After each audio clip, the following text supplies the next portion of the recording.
సద్గురువుకి గురువు ఉండే అవకాశము ఉండకూడదు, ఇందులో ఉండకూడదు.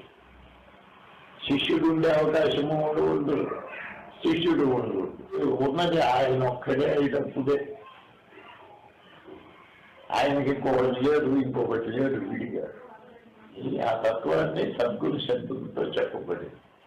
అయితే భగవాన్ రామకృష్ణుడు బాబా వీళ్ళందరూ సద్గురువులు కాదా అనేది ప్రశ్న వస్తుంది.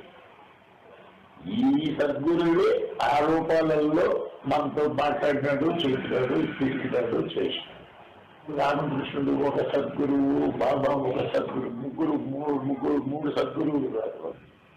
తనకు శిష్యుడు లేక గురువు లేక ఇప్పుడు ఇక్కడ ఉండేది ఏ తత్వమో ఆ సద్గురు తత్వమే ఇందరి రూపాలలో మాట్లాడిందే ఆ ఒక్క తత్వమే.